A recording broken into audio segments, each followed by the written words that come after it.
Okay, this session I'm refactoring SwayBarInfo.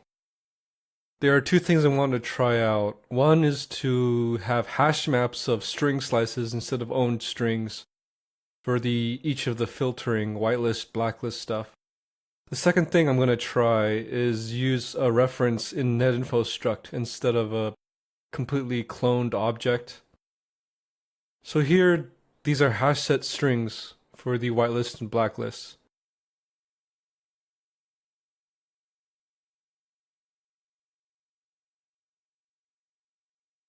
So I'm checking if there's more hash sets elsewhere. The only ones are for the white blacklist, so I'm able to select everything and then select exactly what I need. Just a little bit of butterfingers with Helix editor though.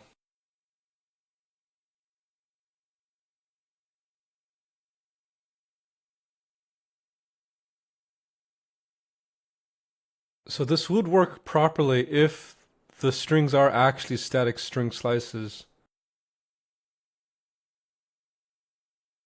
Static means it lives for the lifetime of the program.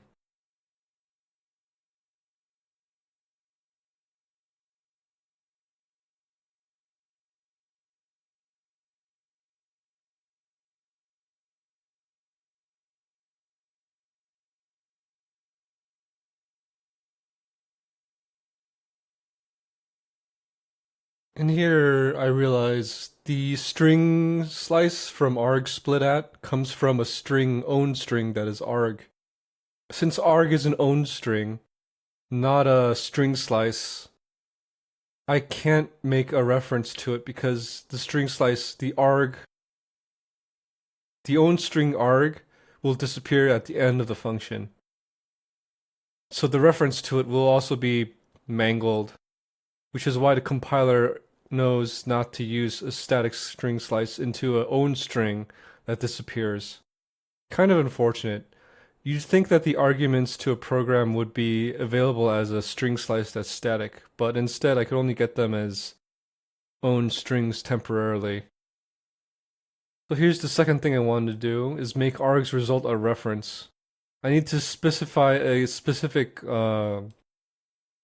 lifetime annotation on the NetInfo struct, which is a lifetime called A. It could be anything like generic type names in C++ or whatever, but just A is good enough since I don't have a lot of lifetime references to, not string lifetime. I don't have a lot of reference lifetimes to deal with, so just A is good enough name. A little bit of confusion with the syntax, but that's just how it is with Rust.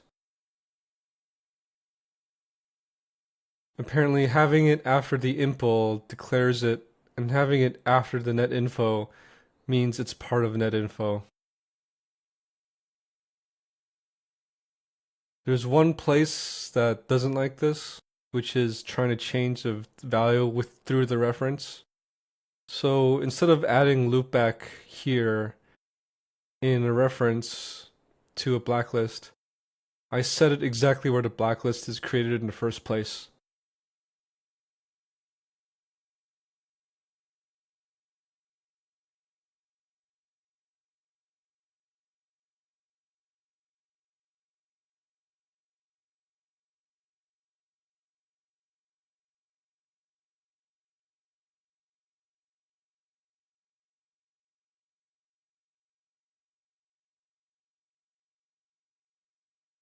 So now that issues in proc.rs is handled, it's time to handle setting the reference in main.rs.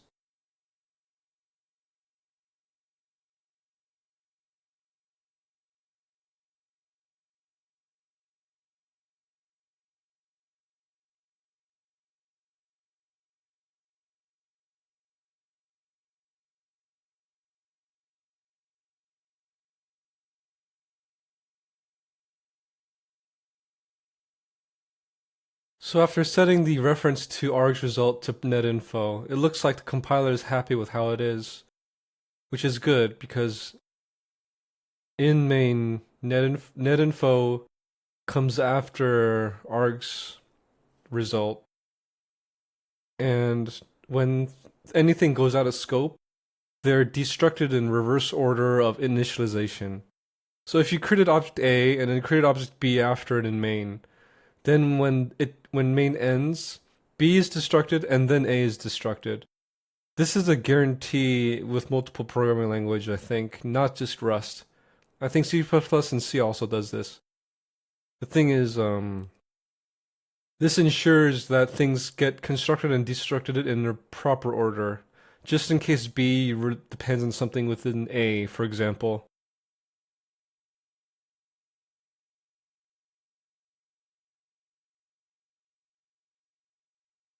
Now that the main changes are committed, all that's left is just testing and version changing to the next version and stuff like that.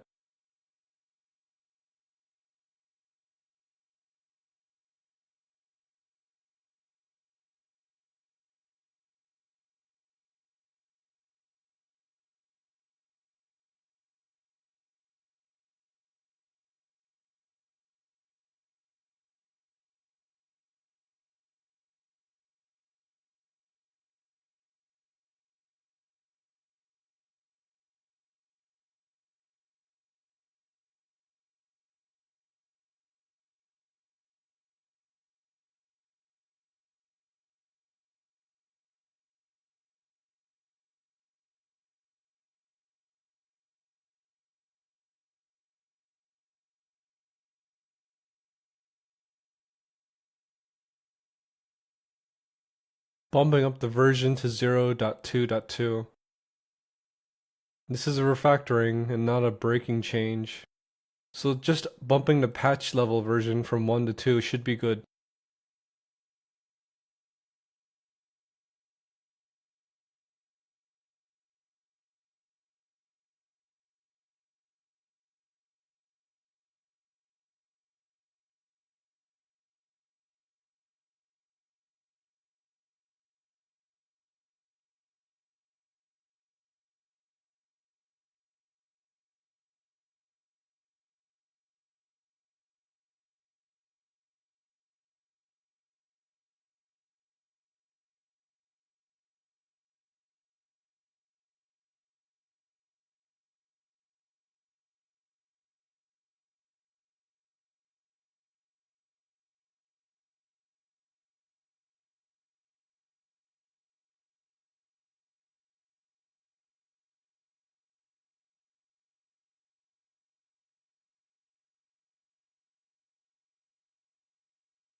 Thanks for watching.